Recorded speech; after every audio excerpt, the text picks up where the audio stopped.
As an actor, my business is words. I learn them, I interpret them, I communicate them. But there's one word no actor's allowed to say. Just to speak it out loud would bring down a terrible curse. It's 2 syllables, it's the name of a play, it's the name of a king. What's the word?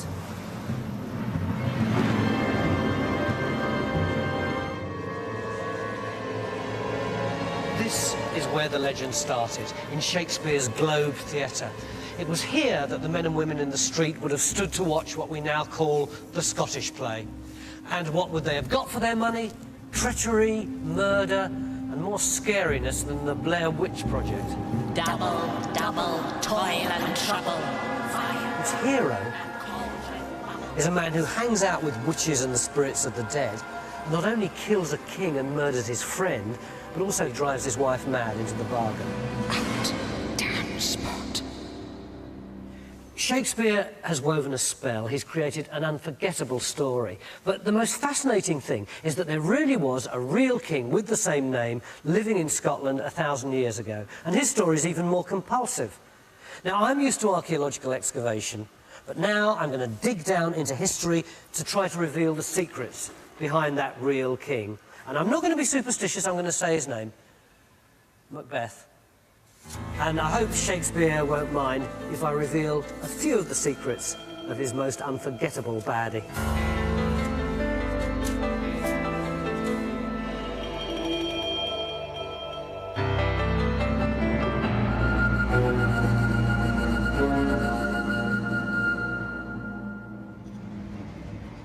Shakespeare makes us feel we know this man. But the real Macbeth, King of Scotland from 1040 to 1057, is far more remote. Finding the real Macbeth means embarking on a journey that takes us all over Scotland, a journey that begins in the Highlands, Macbeth's birthplace, and the setting for the start of Shakespeare's play.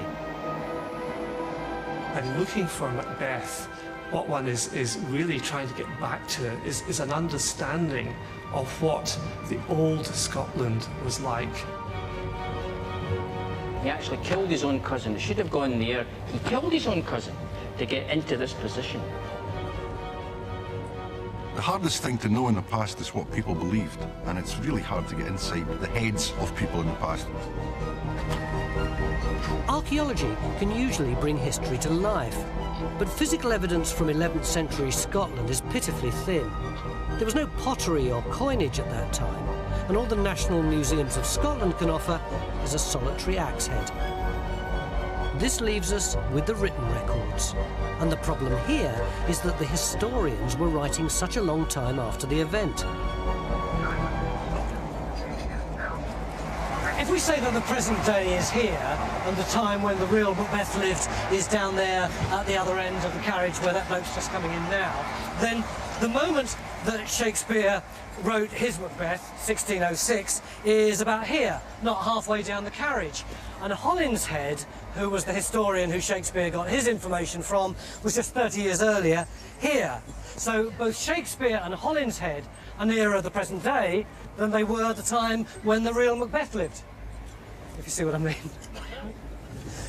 But as we get nearer, Holinshead's sources were even earlier chronicles, but still 300 years away. From Macbeth's time itself, virtually nothing.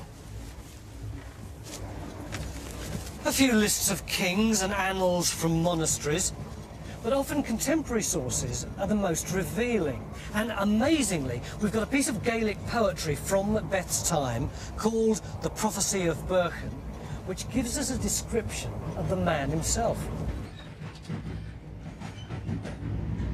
Macbeth is traditionally played on the stage as a dark, sullen, brooding character. But the prophecy describes Macbeth as the furious Red King, meaning not his hair, but his ruddy face. It also talks about his flowing blonde hair. In other words, he was physically the complete opposite of how he's normally portrayed. Such a big discrepancy should ring a warning bell. There's a fundamental difference between fact and fiction.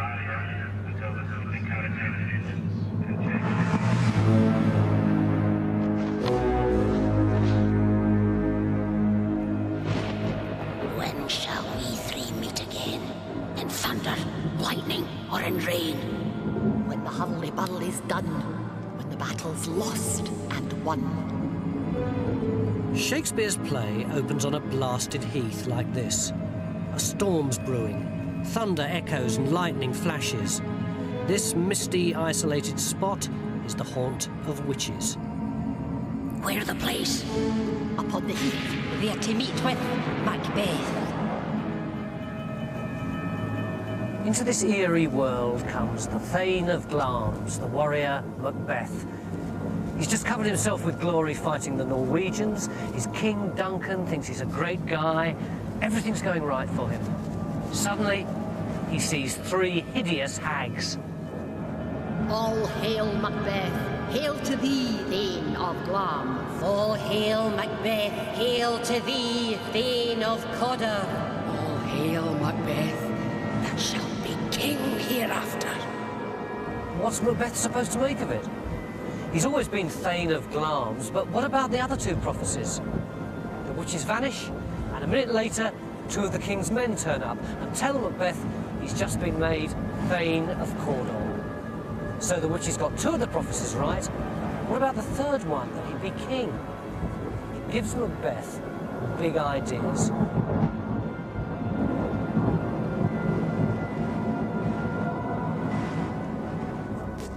It's a great start to a play, just like a movie. In fact, audiences got so excited by it that soon people wanted to know where it was supposed to have taken place.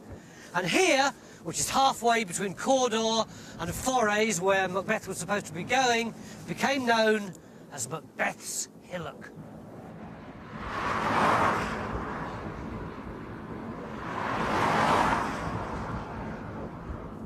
Cone, please. Dr. Johnson and Boswell came here. Ellen Terry, the actress, came here. Nowadays, it's pretty handy for the A96. Brilliant marketing on the part of the Scots, because actually, there's no evidence whatsoever that that hillock is anything to do with the real Macbeth. So, if you can't start your search for him here, where can you look? Cawdor, perhaps? Cawdor is a small village near Inverness, about 15 miles from Macbeth's Hillock. In the play, Macbeth becomes Thane of Cawdor, and people have liked to think of Cawdor Castle as his home, right down to an alleged bloodstain in the dungeon. But this turns out to be another red herring. The castle wasn't built until 200 years after Macbeth died. But actually, the starting point of the search is easier to find, because the real Macbeth was never Thane of either Cawdor or Glamis. In fact, he was never a Thane at all. A Thane was just a local boss. Macbeth was a warlord who ruled with absolute power in his Highland stronghold. He was Mormar of Murray, and this whole area was his territory.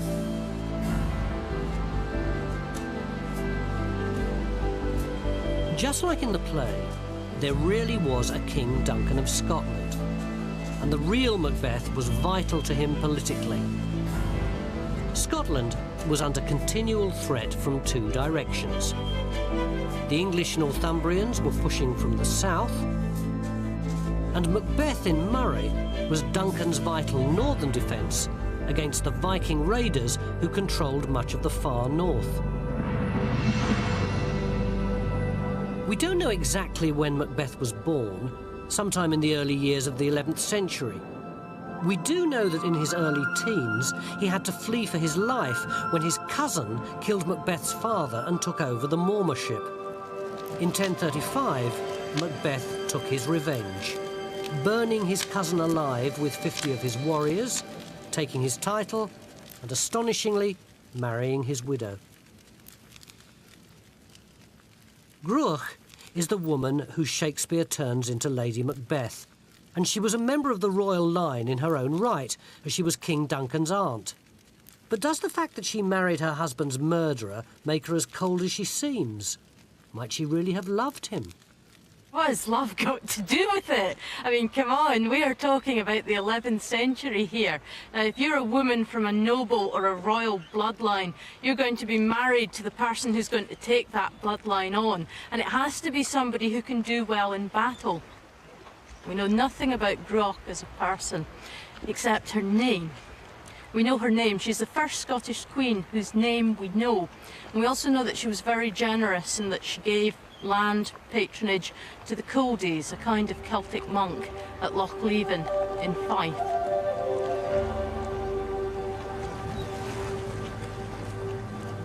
The real Macbeth and his wife seem to be very different from Shakespeare's characters. He's not a thane, but a warlord ruling a virtual mini-kingdom.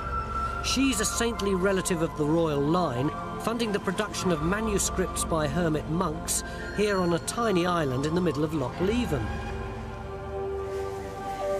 But there are parallels. Macbeth has got where he is by being a good fighter. King Duncan is absolutely dependent on him in the fight against marauding Vikings from the north. And it's here we get our first real historical link between play and person. Early in the play, Macbeth is rewarded for defeating the Norwegian king Sweno.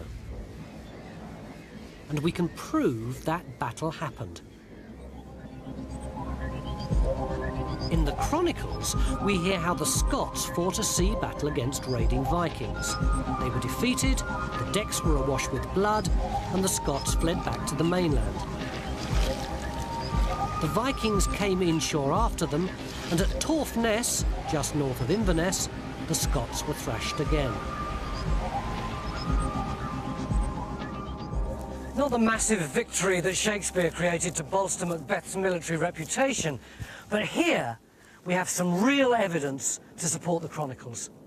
This is Tarbert Ness, the Torfness of the histories. The present church's cemetery ends here, but 1300 years ago there was a massive Pictish monastery complex on this site that stretched into those meadows over there and right down into the present-day car park over there. In this funny little area here, archaeologists have come up with a really great find. Evidence of burning covering rectangular stone buildings which can be dated back to the mid-11th century, which fits in beautifully with a series of Viking raids and reprisals in 1035, culminating with the Battle of Torfness. Not only can we establish that this battle was real, we can also get an idea of what it might have looked like. In the 18th century, the locals discovered a very old stone in Forres where Shakespeare set his action. It showed a battle of about the right date, and knowing they're Shakespeare, it seemed natural to them to call it Sweno Stone. It's a masterpiece of Celtic carving. On the back, a mass of intricate patterns. But on the other side, carnage. There's soldiers arriving for battle. Here's a battle scene. Got a couple of horsemen here, some foot soldiers. And up here, a horrific post-battle scene. Below that hut, there's a pile of severed heads. And over there, a row of decapitated bodies. These people took no prisoners.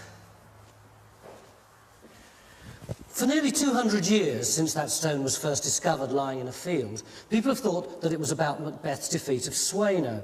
But although we now know it was probably from a slightly earlier period, what it does do is to give a graphic illustration of what life must have been like around Macbeth's time, in what people now call the Marcher Society. For Macbeth, going to war was normal rather than exceptional. Brutal killings were an accepted way of settling disputes and establishing status.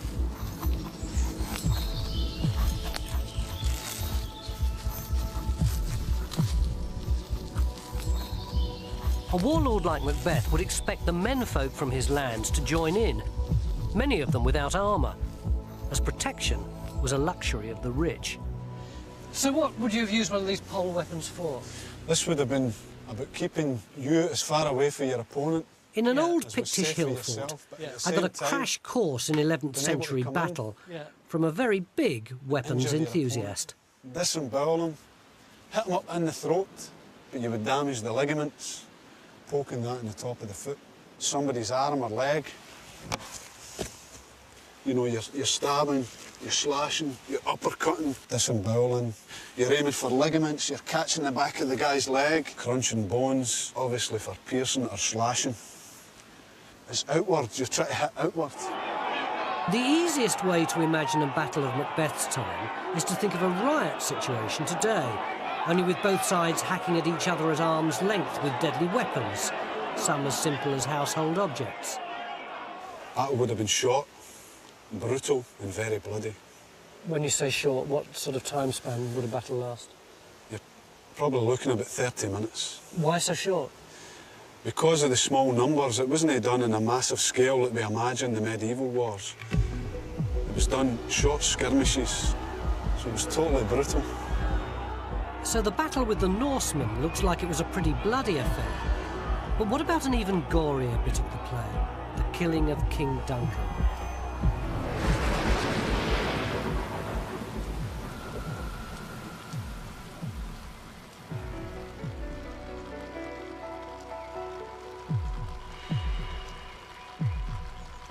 After the battle, Macbeth meets up with Duncan, the epitome of the gracious king.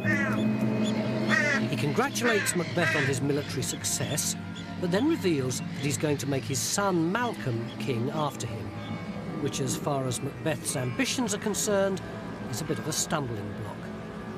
But he gets a horrifying window of opportunity when the king announces he's coming to stay with the new Thane of Cawdor and his wife. Macbeth hurries home to make preparations for a desperate murder plot.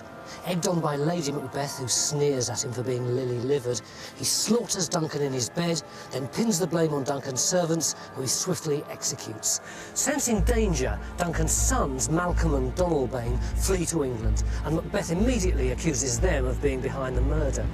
But Macbeth's friends, Macduff and Banquo, aren't quite so sure. They know about the witch's prophecy, and they suspect that the finger of blame points fairly and squarely at Macbeth, who's already shot off to Scone to be acclaimed as king. It's one of the great murders of literature. But when we look at the real Macbeth, his path to the throne may have been different, but the route was just as bloody.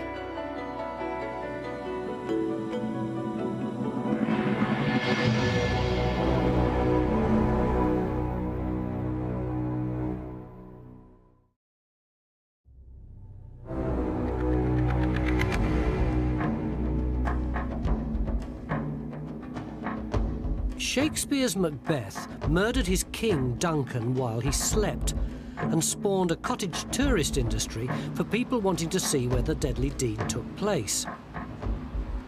Johnson and Boswell, hot on the tourist trail from Macbeth's hillock, thought Inverness Castle fitted the bill perfectly. Sadly, Johnson hadn't got as far as gullible in his dictionary. There was no castle here before 1412. Again, the earliest chronicle fragments present us with a different story.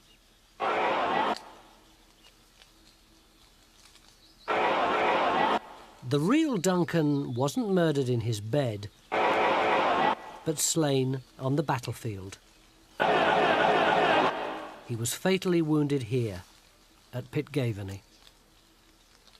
A wandering monk, Maelbrichter the Hermit, who wrote a chronicle of world history just 20 years after Macbeth died, states quite categorically that Duncan was killed by the warlord Macbeth at a place called the Hut of the Blacksmith. And a later historian adds that Duncan was mortally wounded in a skirmish, then carried the couple of miles to Elgin Cathedral to die.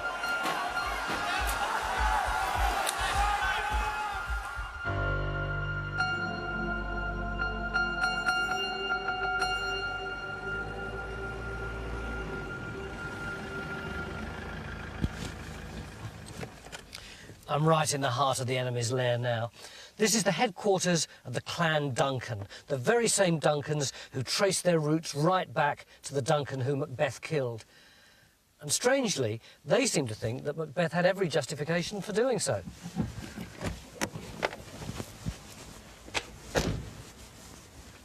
Macbeth wasn't the bad guy that Shakespeare pointed out. Within the terms of his own culture, he was actually quite a good king.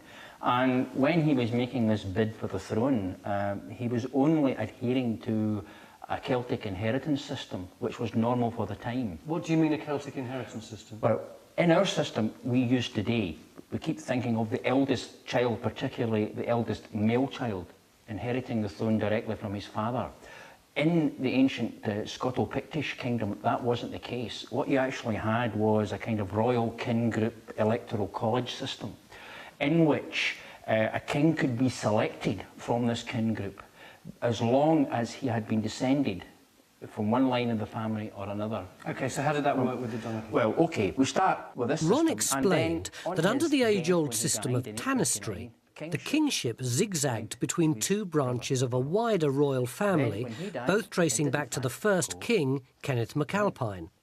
And both branches dies. expected a fair crack of the whip. We're into the story. This is Malcolm II, the greatest king in Western Europe, he was described as. And he was aware of Then, those in the European 11th principles century, in his own Malcolm kingdom. II committed a That was saying, unilateral "You're act going of to inherit the self-interest. throne." Now, this was quite a different pitch altogether. He had no Then sons, we have but in the defiance of outbreak of tradition, prison killing. he announced he was putting Now, his what grandson, he did do, he lived Duncan, sufficiently on the long throne to place after his him. grandson, the Duncan of the Macbeth fame. Ah, this is where we're into our story. Yes, he's made sure the succession is going to, and that was his wish that it goes to him. He's trying to get this direct, linear system in go. And then, of course, Macbeth comes along and kills him. That would have been absolutely justifiable given the old... Absolutely. Macbeth was saying, hold on, it's my turn. Yeah. Because he's descended from that line of the family. Macbeth was correct in what he wanted to do. Killing Duncan was only the first step for Macbeth. He was now vulnerable until his claim had been ratified by his peers. He had to race south of the Highlands to claim his throne.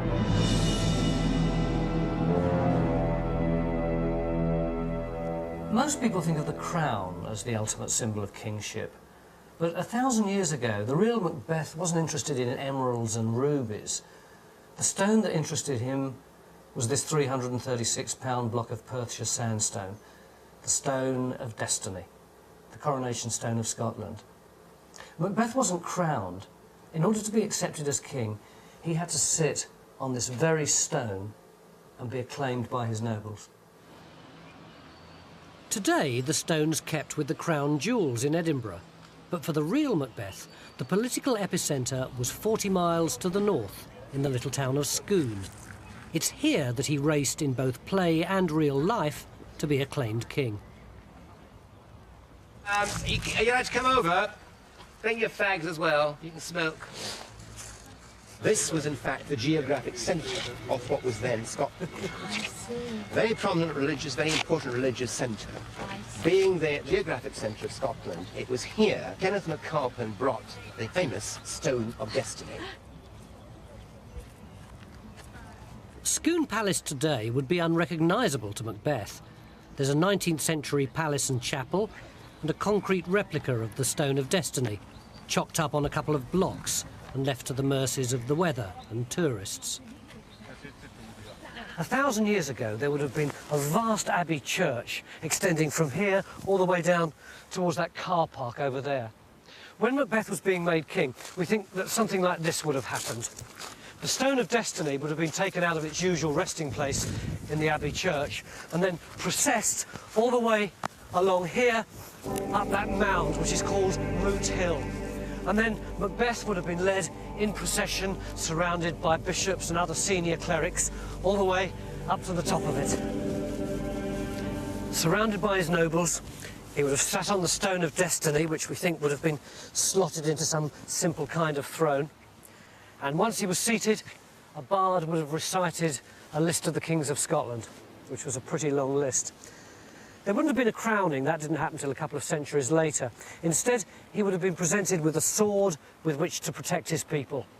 And then his nobles would have acclaimed him King of Scotland. In the year 1040, Macbeth had got what he wanted. He reigned supreme.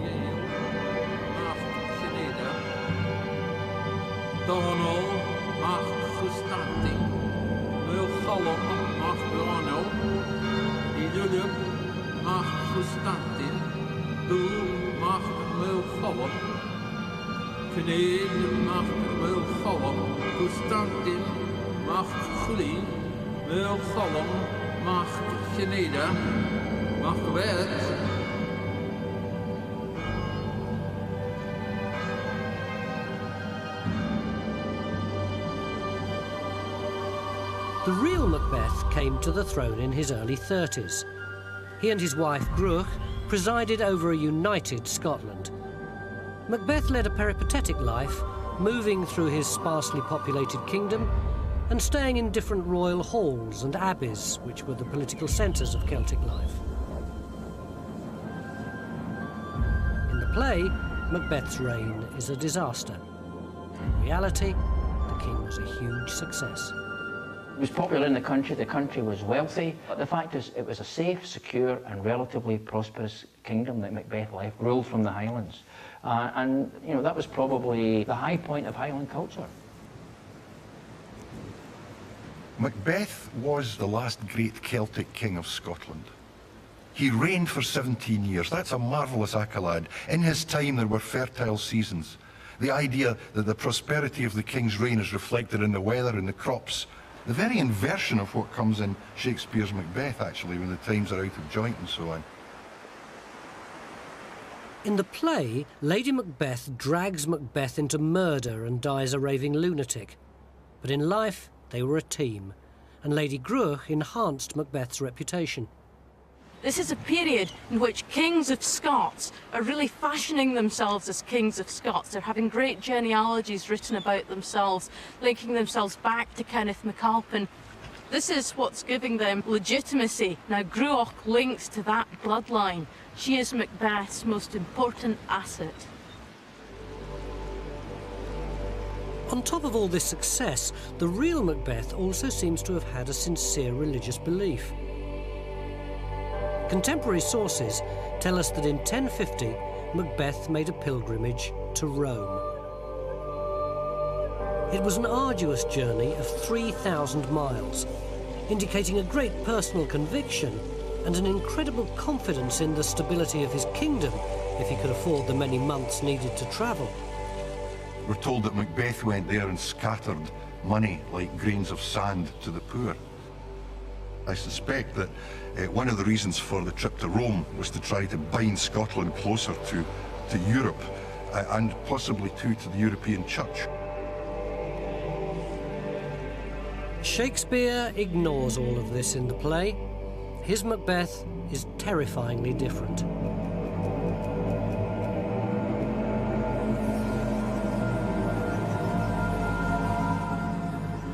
Macbeth's friends know too much. He has Banquo murdered and sends assassins to kill Macduff. But Macduff has left for England just in time. The assassins kill his wife and children anyway. But as the country falls apart, so does Macbeth. At a banquet for his nobles, he sees Banquo sitting accusingly in his chair. Only he can see the ghost. His nobles are treated to the sight of their brave new king, gibbering like a lunatic. This is murder fiction. Banquo and Macduff are both legendary characters added by previous historians. But the edge of terror is given by a brilliant invention of Shakespeare's own. The Three Witches.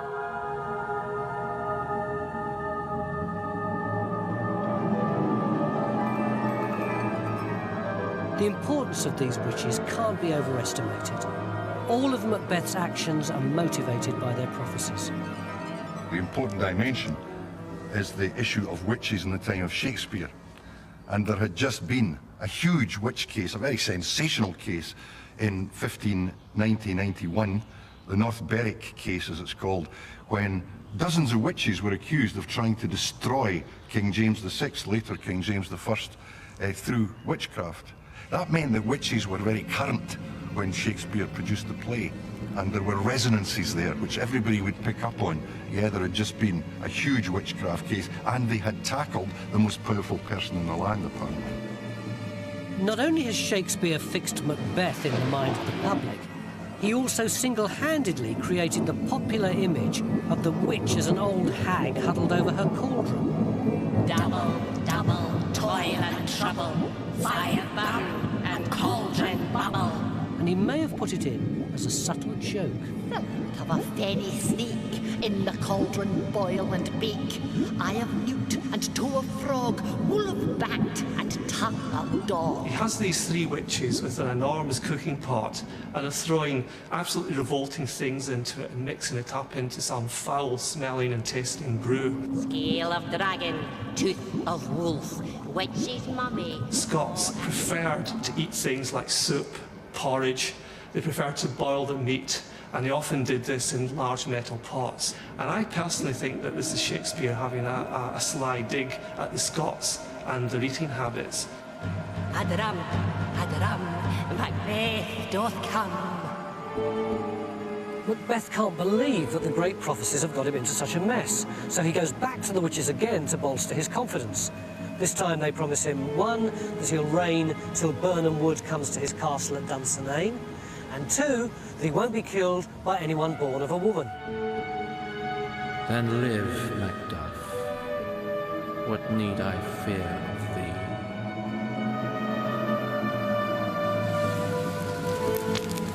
The witch's ability to help or harm played on the fears of Shakespeare's audience. More witches were tried and burnt in the 17th century than in any other age. 5 centuries earlier, witchcraft was far less of an issue. No doubt people cursed each other, and no doubt people had charms against curses. The church wasn't terribly interested in this. It rather left people to sort out their magical affairs for themselves. You might get the occasional exorcism, you might get the occasional blessing, you might get the occasional curse. But the church didn't want to be seen to be taking the old ways and the old gods too seriously. They preferred to say, if people said they had been riding with Diana in the night or riding with Hecate, you know, well, they preferred to say to them, well, you're making that all up. That's the illusions of devils. They didn't want to dignify this by taking it too seriously. But witches or no witches, Macbeth was in trouble. He'd killed Duncan. In both play and real life, Duncan's son Malcolm had survived and was out to avenge his father and take back the throne. Malcolm had forged an alliance with the hated English and was marching north to get Macbeth. It was payback time.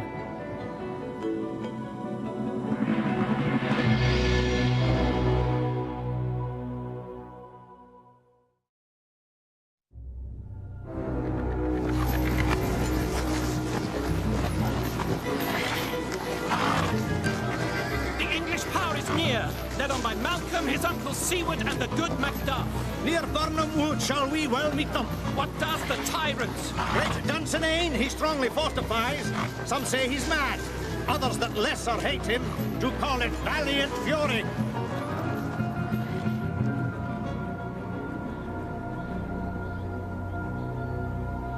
In Shakespeare's story, Macbeth is safely holed up in his castle at Dunsinane, awaiting the attack of Duncan's son Malcolm and the Northumbrians. And here there's a fair degree of agreement with the chronicles.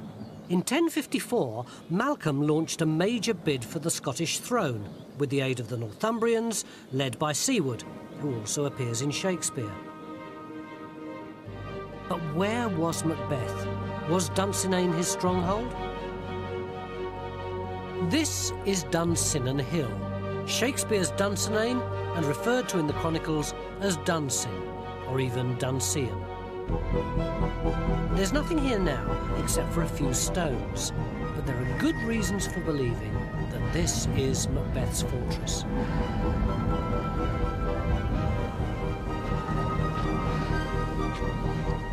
You can see south to the Firth of Tay, and the hill's close enough to Scone to stop Malcolm taking the throne without a fight. There's been no recent archaeology. A trench through the middle of the site belongs to a rudimentary 19th century dig. They found some Iron Age remains, but nothing from the 11th century. But it's still likely that Macbeth refortified an older hill fortress in a time of crisis. We know that the summit is surrounded by multiple stone ramparts. These are massive stone defences we can imagine that Macbeth utilised the pre-existing ramparts on the hilltop, which he could have strengthened, topping them with some form of wooden palisade.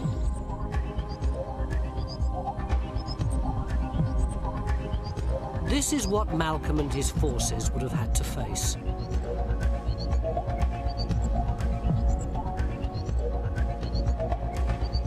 A single pathway leading to Macbeth's fortress. A formidable HQ for the king and his command centre. Might have been Macbeth and his closest nobles, his trusted confidants, and perhaps an armed bodyguard, perhaps the Norman castellans who we know were at Macbeth's court. But I think, you know, the majority of his army would have been elsewhere. The hilltop is just too small to accommodate a sizable army, so they would have been in some forward position, ready to do battle with Malcolm and Siward's forces as they advanced towards Dunsinane. Macbeth would have been stuck on the hilltop. He could only have won or lost.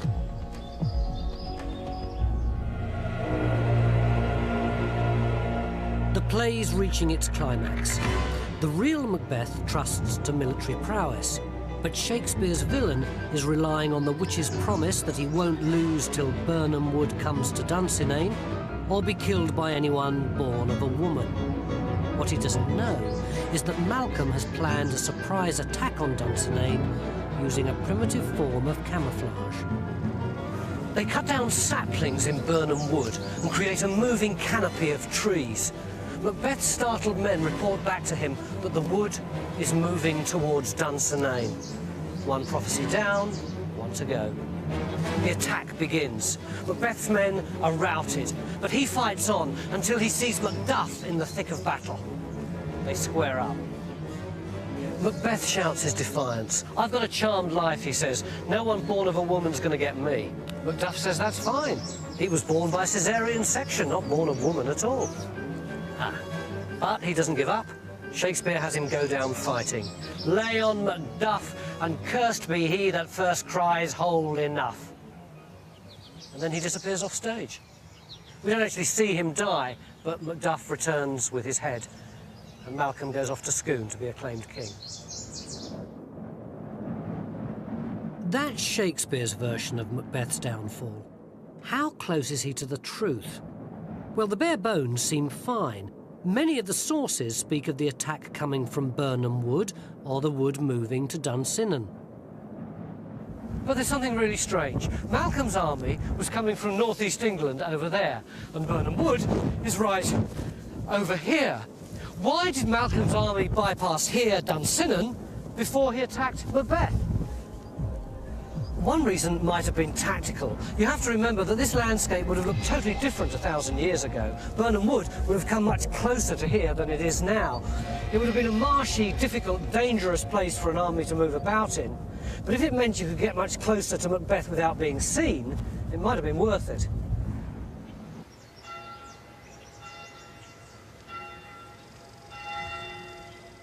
The other reason was strategic and lay just a couple of miles to the north of Birnam Wood.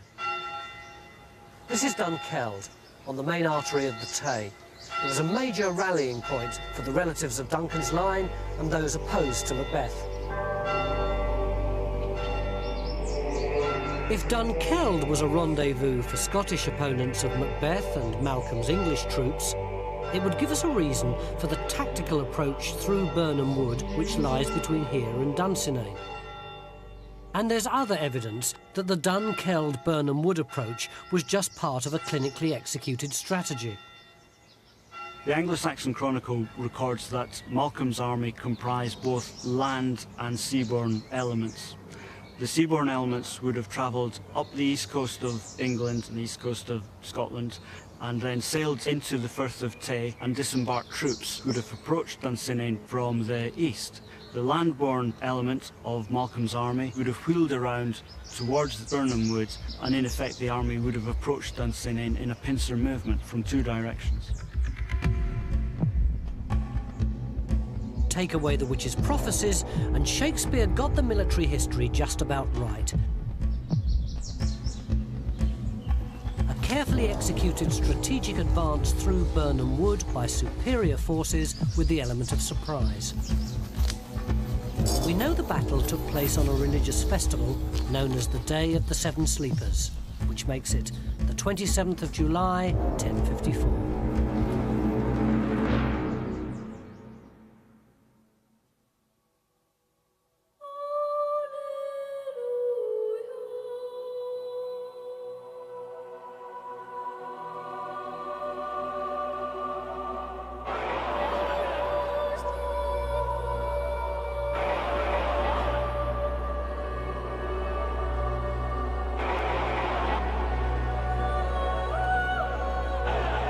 Malcolm won a crushing victory. After 14 years of absolute power, Macbeth was defeated. But the end of the story is totally different from Shakespeare's play, because in reality, Macbeth survived and escaped back to the north with his family. Malcolm did go to Scone to be made king, so now there were two kings, Malcolm in the south and Macbeth, a shadow of his former self, clinging on to his home territory in the Highlands. Macbeth was back in Murray. It was the ultimate north-south divide. The mountains provided him with a natural defence, but they also isolated him. He was still popular with the Highland people, but most of his troops were dead. Unlike Malcolm, bolstered by English support, he had no means of getting reinforcements. Macbeth had positioned himself in Lumfannon, a strategic point 5 kilometres north of the principal pass through the mountains. Malcolm could afford to bide his time. 3 years later, in the summer of 1057, he made a forced march through the pass and launched a fatal attack.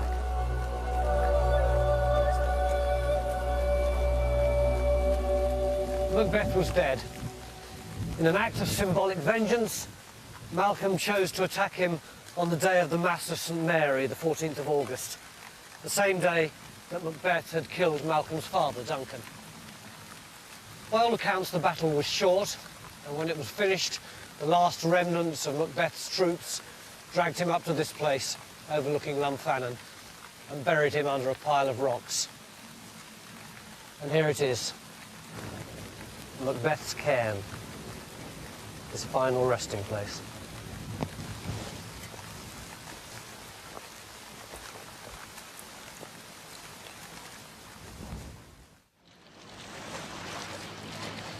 But what happened to Macbeth after he was dead is the most crucial part of the story. The warlord's ultimate fate was decided not by swords and spears, but by the sharpened quills of historians. History is written by the victors, and the chroniclers naturally made Macbeth the baddie and Duncan the goodie. But that doesn't fully explain the black propaganda that gradually turned the fictional Macbeth into the epitome of evil. When Shakespeare wrote his play in 1606 here in London, he had his own special motives. This is the equivalent of the royal box at the Globe. James I of England, who was also James VI of Scotland, was Shakespeare's special patron, and the show opened in August 1606, just 9 months after one of the most terrifying political events in James's reign. 5th of November 1605, the Gunpowder Plot. An evil man, inspired by the forces of darkness, tries to overthrow the rightful king. Familiar? The reason that Shakespeare wanted to paint Macbeth as black as possible was politics. In 1603, Shakespeare's company became the King's Men, and this meant that they had more opportunities of performing at court. And he must have had an eye to the main chance and think of a way of flattering his new employer, and the Gunpowder Plot was an attempt to overthrow the monarch. So Shakespeare portrays a venerable king, King Duncan, who is overthrown, and the mayhem and the crack in the world that follows. He did explore issues that interested King James in the play, issues of kingship, issues of tyranny, issues of witchcraft, which of course James was fascinated in. That's why Shakespeare's fiction steers so far from the facts. It's why the witches are all important, why Macbeth has no redeeming features. James thought witches were out to get him. He personally interrogated them at witch trials. He said Guy Fawkes was led by the devil. So Shakespeare was playing up to him. But Shakespeare was right in picking on Macbeth as a symbol of threat to the established order. From Malcolm's time onwards, he was a scary figure. Not for what he was, but for the cultural forces he represented. What Macbeth symbolised was that there was an ever-present threat from the north, from the Gaeltacht, from Gaelic-speaking Scotland, and the kings of Scots from then on had to keep a very careful weather eye on what was happening in the north, otherwise there might be a bid from that part of the kingdom. And they became quite paranoid about that down through the centuries. They were very aware of this threat from the nativist part of the population, if you will. There's another tradition, that Macbeth was disinterred from his grave in Lunfannon by loyal followers and taken across Scotland to be buried in Iona.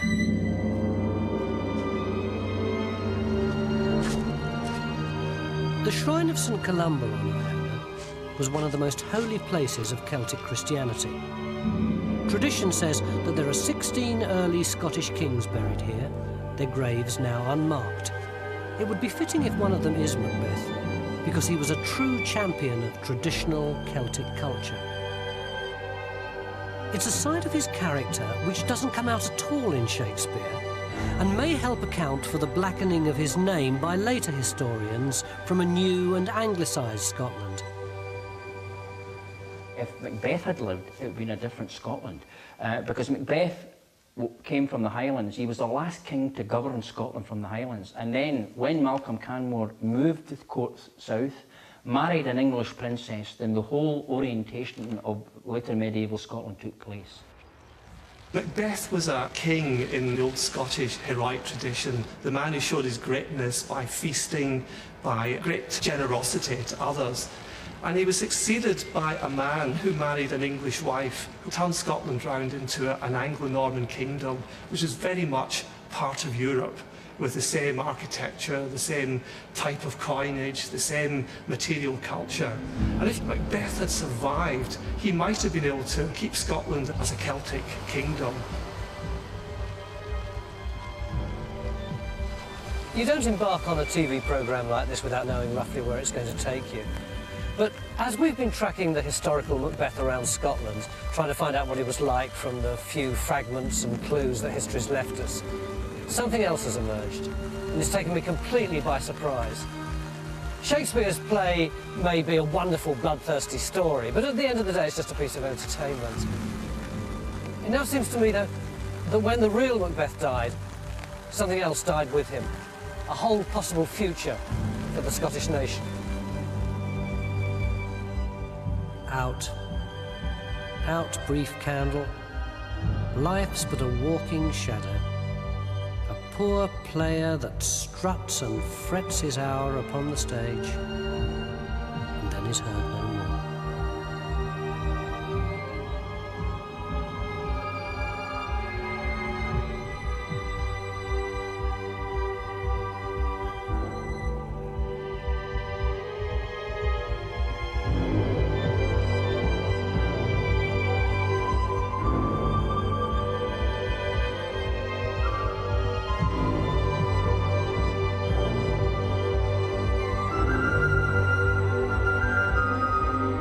Children are born and dead. There's a fundamental difference between fact and fiction.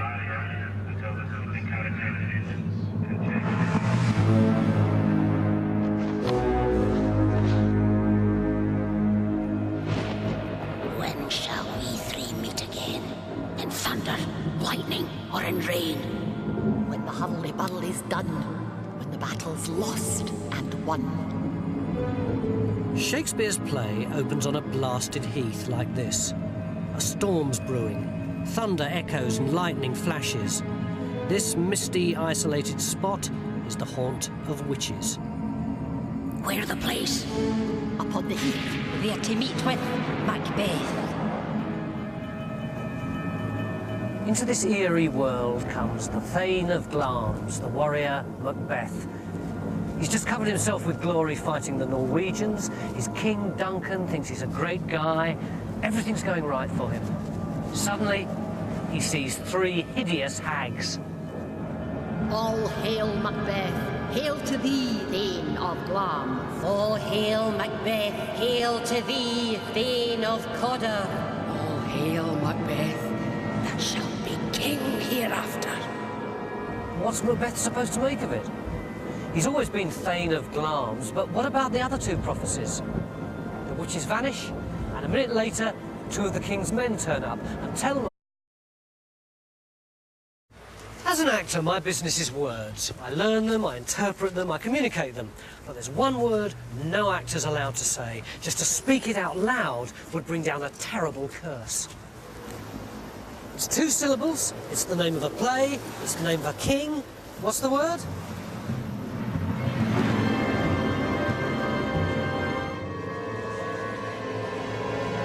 This is where the legend started, in Shakespeare's Globe Theatre. It was here that the men and women in the street would have stood to watch what we now call the Scottish play. And what would they have got for their money? Treachery, murder, and more scariness than the Blair Witch Project. Double, double, toil and trouble. Its hero is a man who hangs out with witches and the spirits of the dead, and not only kills a king and murders his friend, but also drives his wife mad into the bargain. Out, damn spot. Shakespeare has woven a spell. He's created an unforgettable story. But the most fascinating thing is that there really was a real king with the same name living in Scotland 1,000 years ago. And his story is even more compulsive. Now, I'm used to archaeological excavation, but now I'm going to dig down into history to try to reveal the secrets behind that real king. And I'm not going to be superstitious, I'm going to say his name. Macbeth. And I hope Shakespeare won't mind if I reveal Macbeth. He's just been made Thane of Cawdor. So the witches got 2 of the prophecies right. What about the 3rd one, that he'd be king? It gives Macbeth big ideas.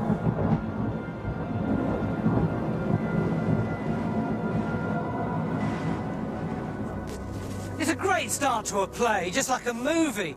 In fact, audiences got so excited by it that soon people wanted to know where it was supposed to have taken place. And here, which is halfway between Cawdor and Forays, where Macbeth was supposed to be going, became known as Macbeth's Hillock.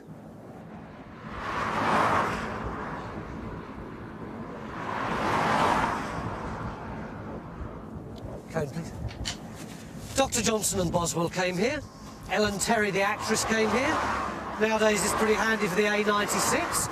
Brilliant marketing on the part of the Scots, because actually, there's no evidence whatsoever that that hillock is anything to do with the real Macbeth. So, if you can't start your search for him here, where can you look? Cawdor, perhaps?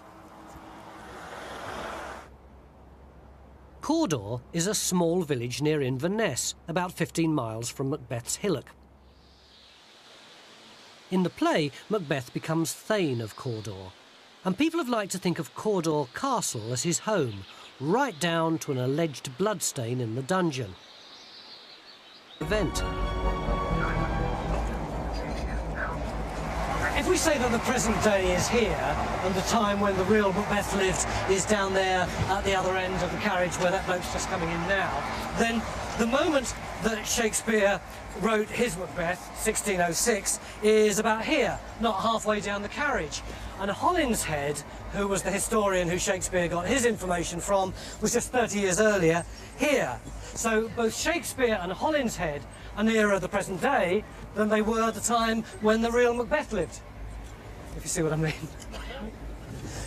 But as we get nearer, Holinshead's sources were even earlier chronicles, but still 300 years away. From Macbeth's time itself, virtually nothing.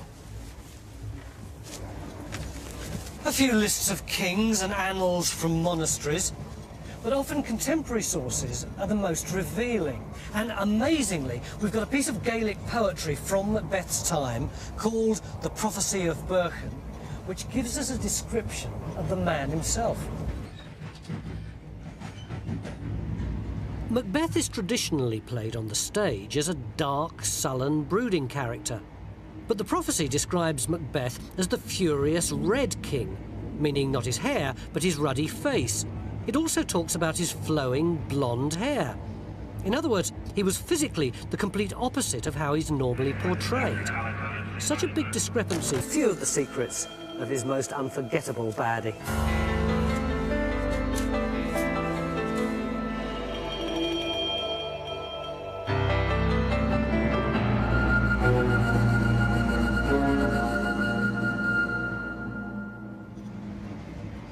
Shakespeare makes us feel we know this man. But the real Macbeth, King of Scotland from 1040 to 1057, is far more remote. Finding the real Macbeth means embarking on a journey that takes us all over Scotland, a journey that begins in the Highlands, Macbeth's birthplace, and the setting for the start of Shakespeare's play. And looking for Macbeth, what one is really trying to get back to is an understanding of what the old Scotland was like. He actually killed his own cousin. He should have gone there. He killed his own cousin to get into this position. The hardest thing to know in the past is what people believed, and it's really hard to get inside the heads of people in the past. Archaeology can usually bring history to life, but physical evidence from 11th century Scotland is pitifully thin. There was no pottery or coinage at that time, and all the national museums of Scotland can offer is a solitary axe head. This leaves us with the written records, and the problem here is that the historians were writing such a long time after the